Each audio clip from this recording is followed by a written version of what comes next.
kakain na tayo.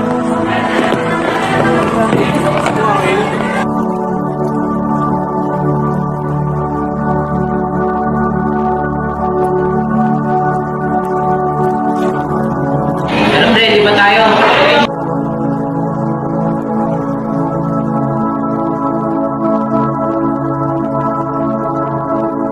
Hindi natin alam, baka may sakit pa yun, nahawa pa tayo.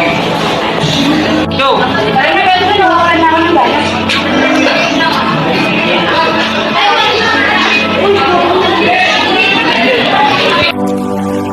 Okay lang yun, pre. Kumain na lang tayo. Okay.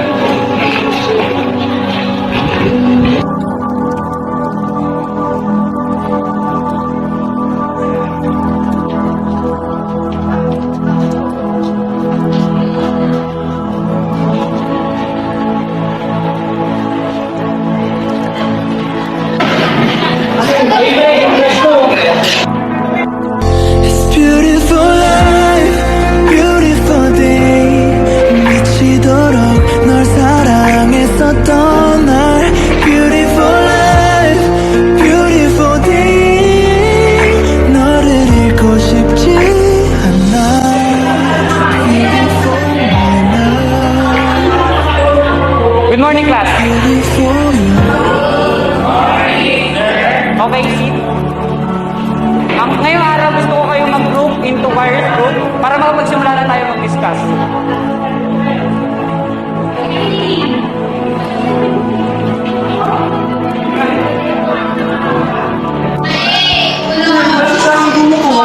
Bakit ano po mo dito kay Leslie? Sabi namin yan siya.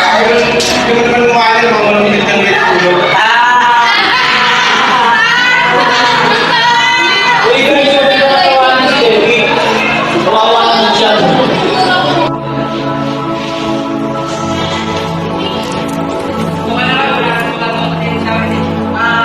Bakit yung ginawa niyo kay Leslie? Tatamahan niya naman.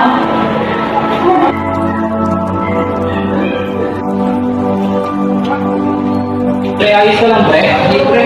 Lagi na lang ako pinagtitripan dahil sa kulay ko, sa itsura ko, at sa mga katawan ko. Sumusobra na sila. Ayos lang yan, pre. Isipin mo na lang yung crush mo. Gawin mo siyang inspiration. Hindi naman ginawa kay Levi yun.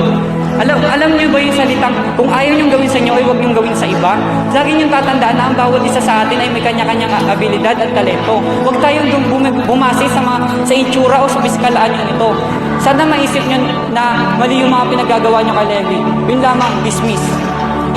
Pre, mag-sorry tayo, pre. Nangyayos ko yung lahat. Mali ginagawa natin na pamumuli kay Lenny. Sa totoo lang, pre, ang nga kay Lenny. Kahit natin yung pagsa natin siya, nagagawa niya tayo patawanin.